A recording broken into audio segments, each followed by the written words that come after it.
As we're walking at the mall and really getting, being with my significant other, guys, this is a good tip. If you want to finish your steps early and you want to exceed that, just be with her shopping.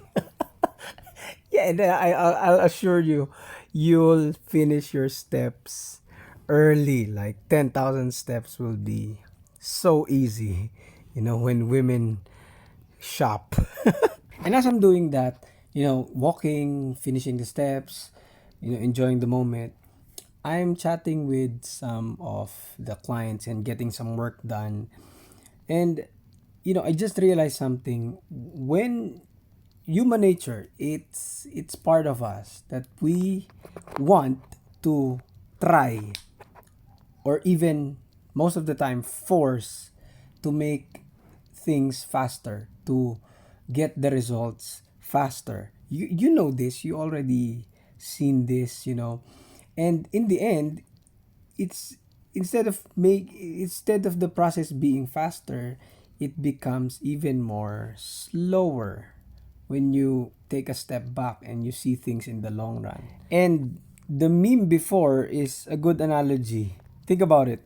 How many times as a kid, when we're, trying to fill the bucket, because we're bored, we get a smaller bucket, or in the Philippines it's called tabo, and we play with the water, transferring it, thinking it will make filling the bucket faster.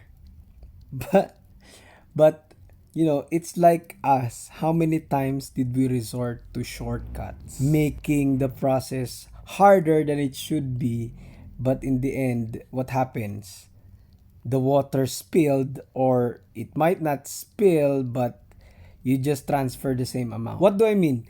If the water spilled, which is what mostly happens when we play around with water, like us, when we resort to shortcuts, we don't get results. We end up at our starting point, or worse than our starting points, back to zero, filling the bucket again.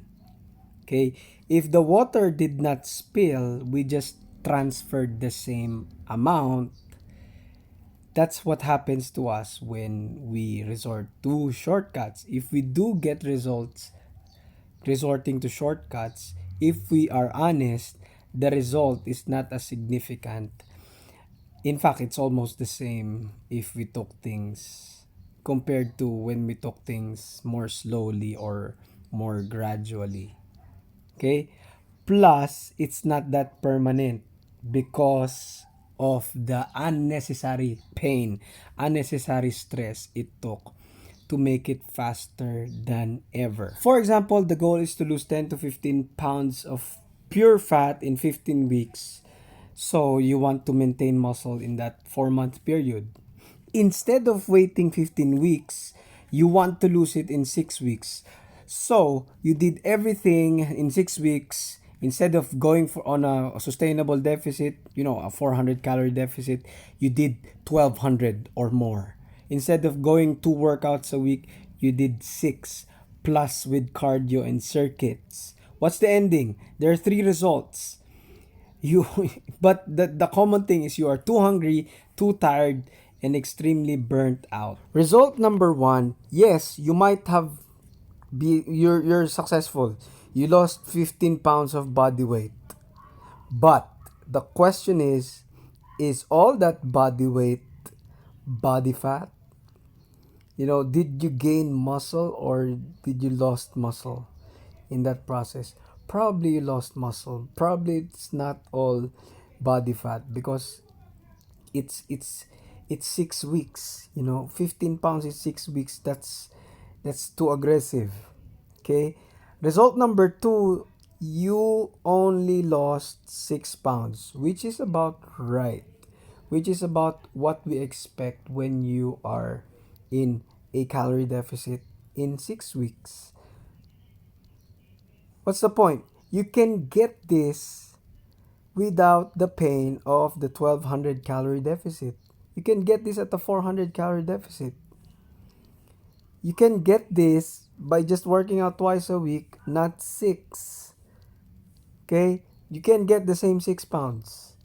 Okay? Worse, result number three, you lost nothing, which is what happened most of the time. Why? What happens? Because of you want the shortcut, the pain is just too much. You fall off the plan, or worse, you lost nothing, plus you gained some more. You can, nobody can sustain a 1200 calorie deficit 6 days workouts a week for 6 weeks, unless you're just a genetic, freak that can do that. You yo-yo back and forth. It's a cycle, an endless cycle. You cheat, and then you become guilty, and then you binge again, you cheat again, and then you try to burn it off, and then you repeat. Familiar? Yeah, that's what happens to us when we rush things.